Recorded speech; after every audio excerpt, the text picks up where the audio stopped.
Ye onnasini emsin. Ishim ham o'xshab yotdi. Uylanganmisan? Yo'q. Sen uylan, baraka o'shanda bo'ladi. Ishlaring ham o'xshab ketadi. Rostdan. Marhamat begim.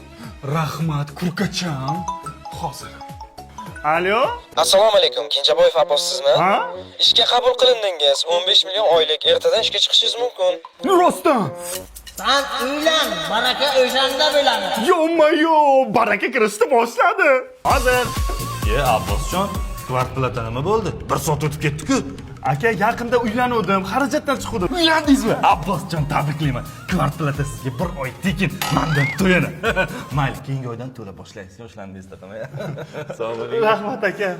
Yo'lki-palki problemalar o'zidan-o'zi hal bo'lib ketyaptimi? Alo? Siz Xonsaroydan bir xonali uy yutib oldik. Ye, rostdan. Ha, Shirin hayot loyihamizda uy xarid qilgan ekansiz. Bir plyus bir aksiyamizdagi ishtirokchisiga aylanib, yana bitta xonadonni tekinga yutib oldingiz. Tabriklaymiz. Yo, yigitni uylangandan keyin omadi bilan o'ynashib bo'lmas ekan. Bo'ldi, bor chiqib ketasan, o'ynamay. Senga muhtoj emasman. Ketaman, turdim pul topib o'zingizdan ketib siz yashamayman. Bor, yashamasang yashama, yo'qol.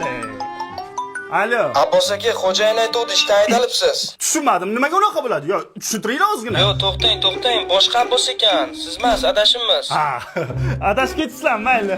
Hali menga zo'r bo'lasiz. Bari.